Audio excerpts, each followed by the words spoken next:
کی وجہ سے، ایک گھونٹ پانی پیش کرنے کی وجہ سے ان دو مسلمانوں کے آپس میں محبتیں پیدا ہو گئی۔ اس محبت کی برکت سے اللہ تعالیٰ نے روزہ افطار کرانے والے کو روزہ رکھنے والے کے برابر اجر عطا کر دیا۔ الحمدللہ وکفی والصلاة والسلام علی عباده الذین اصطفی، خصوصاً علی سید الرسل محمد المصطفى وعلى آلہ المجتبى وعلى أصحابه الأتقياء والأصفياء، أرسله بالحق بشيرا ونذيرا وداعيا إلى الله بإذنه وسراجا منيرا، أما بعد فأعوذ بالله السميع العليم من الشيطان الرجيم، بسم الله الرحمن الرحيم، وكفى بالله شهيدا، محمد رسول الله والذين معه أشداء على الكفار رحماء بينهم، تراهم ركعا سجدا يبتغون فضلا من الله ورضوانا،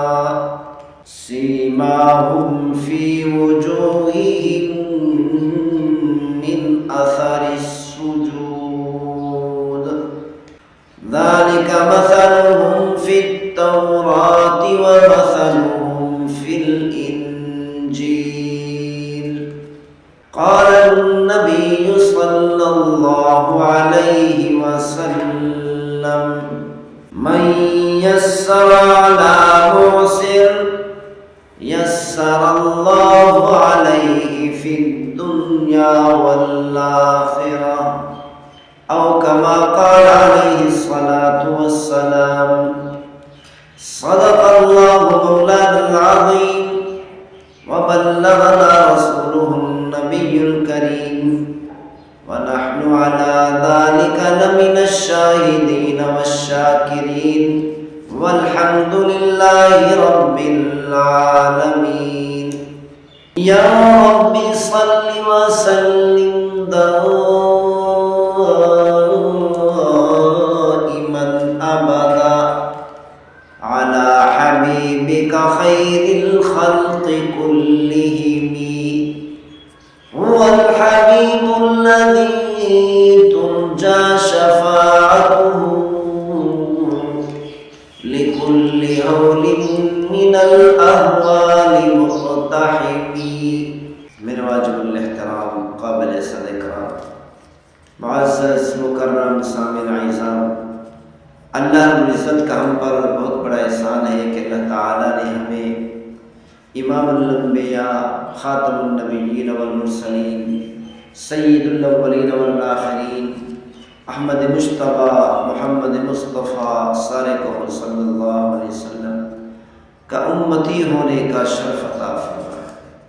اللہ تعالیٰ نے ہم پر رمضان مبارک کے روزے فرض فرمائے۔ ہم نے جہاں تک کوشش ہو سکتی تھی، اللہ تعالیٰ کے فضل و کرم سے مسلمانوں نے بڑی کوشش سے روزے رکھے،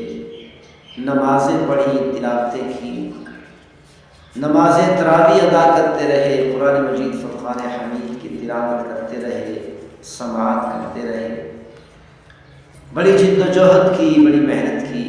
اللہ تعالیٰ نے یہ سب کچھ نصیب فرمایا۔ اللہ تعالیٰ کا ہم پر لاکھ لاکھ احسان ہے۔ اب سوچنے کی بات یہ ہے کہ اللہ تعالیٰ نے ہم پر روزے فرض کیوں فرمائے، اس کی کیا وجہ ہے؟ نمازیں فرض کیوں کی؟ محض مسلمانوں کو بھوکا رکھنا، پیاسا رکھنا مقصد نہیں تھا، بلکہ اللہ تعالیٰ نے روزے فرض کیے۔ اللہ تعالیٰ نے قرآن مجید فرقان حمید میں ارشاد فرمایا، یا ایھا الذین آمنوا، اے ایمان والو، اے اللہ تعالیٰ کی وحدانیت پر ایمان رکھنے والو، اے رسول اللہ صلی اللہ علیہ وسلم کی رسالت پر ایمان رکھنے والو، اے جنت اور جہنم پر ایمان رکھنے والو، کتب علیکم الصیام، تم پر رمضان مبارک مہینے کے روزے فرض کر دیے گئے۔ ایک طرف اللہ تعالیٰ نے روزے فرض کر دیے، دوسری طرف پیغمبر صلی اللہ علیہ وسلم نے ارشاد فرمایا، من فطر صائما کان لہ مثل اجرہم۔ بخاری شریف کی روایت ہے، پیغمبر صلی اللہ علیہ وسلم نے ارشاد فرمایا، جس مسلمان نے روزے دار کا روزہ افطار کرایا، اللہ تعالیٰ اس کو روزے رکھنے والے کے برابر اجر عطا فرماتے ہیں۔ ایک مسلمان نے، مزدور نے صبح سحری کھائی، سحری کھانے کے بعد روزہ رکھ لیا، مزدوری کرنے چلا گیا، سارا دن دھوپ کی شدت میں، گرمی کی شدت میں، جون کا مہینہ ہے، سخت دھوپ ہے، گرمی ہے، مزدوری کرتا رہا، روزہ بھی رکھا ہوا ہے، بھوک کی شدت کو برداشت کرتا رہا، پیاس کی شدت کو برداشت کرتا رہا، گرمی کی شدت کو برداشت کرتا رہا، سختیاں برداشت کرتا رہا، پریشانی برداشت کرتا رہا۔ پھر شام کے وقت میں جب روزہ افطار کیا تو پورے روزے کا اجر مل گیا۔ لیکن جب یہ مسلمان افطاری کرنے لگا، دوسرا مسلمان دوڑ کر آ گیا، ایک عام سادہ سا پانی کا ایک گھونٹ لے کر آ گیا، مفت والا پانی کا ایک گھونٹ لے کر آ گیا، آ کر کہا، او میرے بھائی، اس ایک گھونٹ پانی سے روزہ افطار کر لو۔ پیغمبر صلی اللہ علیہ وسلم نے ارشاد فرمایا، جب مسلمان نے ایک گھونٹ پانی سے روزے دار کا روزہ افطار کرایا تو اللہ تعالیٰ نے روزہ رکھنے والے کے برابر اس کو اجر عطا کر دیا۔ روزے رکھنے والے نے سارا دن کی سختی کو برداشت کیا، بھوک کی شدت کو برداشت کیا، پیاس کی شدت کو برداشت کیا، سارا دن اس نے روزہ رکھا، گرمی کو بھی برداشت کرتا رہا، سختیوں کو بھی برداشت کرتا رہا، جو پریشانی آئی اس پریشانی کو برداشت کرتا رہا۔ تو اللہ تعالیٰ نے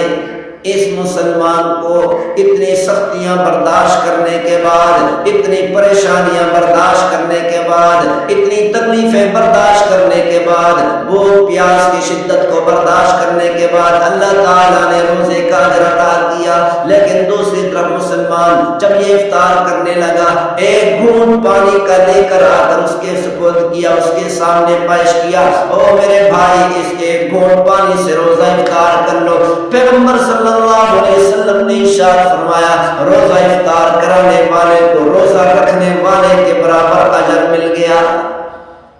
وجہ کیا ہے کہ روزہ رکھنے والے نے سارا دن روزہ رکھ کر مزدوری کی، گرمی کو برداشت کیا، اپنی ذات کے لیے روزہ رکھا، اپنی ذات کے لیے اللہ کی رضا کو حاصل کرنے کی کوشش کی، اللہ تعالیٰ کی رضا کو حاصل کرنے کی کوشش کی، اپنی ذات کے لیے بھوک کی شدت کو برداشت کیا، اپنی ذات کے لیے پیاس کی شدت کو برداشت کیا، اپنی ذات کے لیے گرمی کو برداشت کیا، اپنی ذات کے لیے سختی کو برداشت کیا، اپنی ذات کے لیے۔ لیکن دوسرے مسلمان نے افطاری کے وقت میں جب ایک گھونٹ پانی سے اس کو افطار کرایا، اپنی ذات کے لیے نہیں تھا، دوسرے مسلمان کی ذات کے لیے تھا۔